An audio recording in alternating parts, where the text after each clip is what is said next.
Welcome to Beyond Belief, How the American Civil Religion Divides Us in 2024. This is the third video in a four-part series in which I present a framework for understanding several accounts of how America can flourish that compete for influence in our public square. This framework will prepare you for a subsequent series in which I will do a deep dive into multiple, what I call disordered nationalisms we encounter from the left and right. In the first two videos, I introduced the concept of nationalism from a Christian ethics perspective and developed our understanding of disordered nationalisms.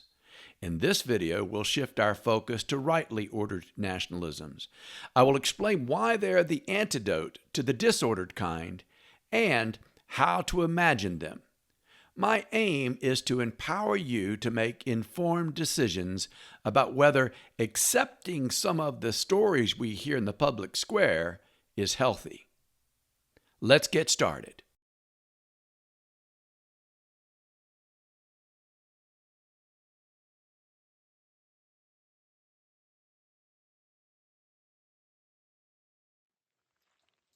So let's talk about a positive species of nationalism, a positive story.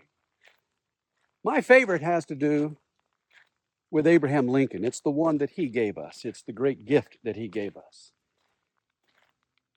In the midst of our calamity, in the midst of our divisions, where we were right on the precipice of destroying the union that we had received as our inheritance, Abraham Lincoln remembered the Declaration of Independence.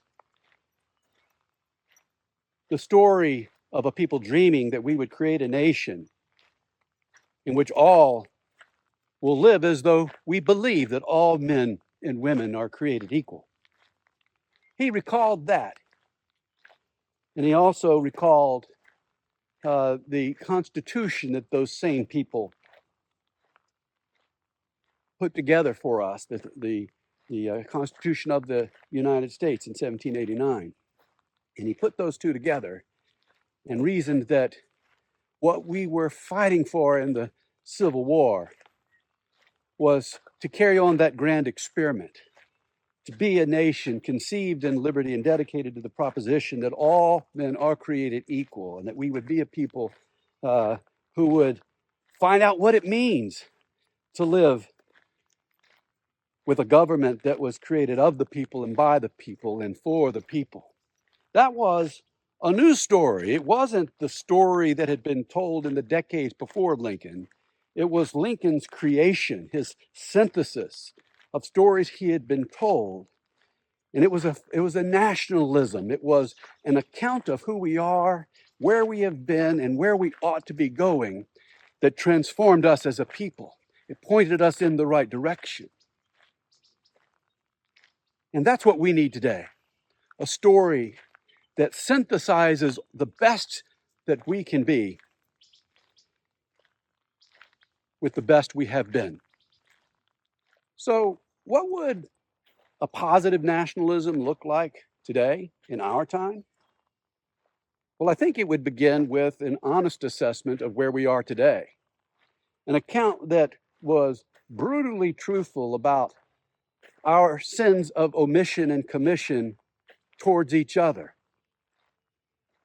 our confusion about what it means to be human, what it means to be men and women and people of all skin tones and all ethnicities striving to live together, of rich and poor, of the weak and the powerful.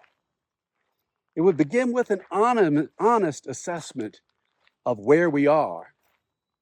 And then it would synthesize that with what we have received and where we have to make course corrections in order to get back on track to achieve that dream of being a people who live together with a government that we authorize, that is of the people, by the people, and for the people, treating each as the beloved whom God created and who is equally cherished and valuable by God. That would be a good starting point. So there are rightly ordered and disordered species of nationalisms. How do we tell the difference? Well, I would say, and this won't surprise you, that the way we tell the difference is whether our stories point towards and lead us to reconciliation, whether they help us to grow more together without destroying our diversity, or whether they segregate us and cause us to live more and more in isolated silos.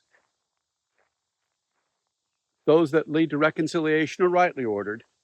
Those that are in the way of our reconciliation are most likely going to be disordered, and we need to do something about them to correct them.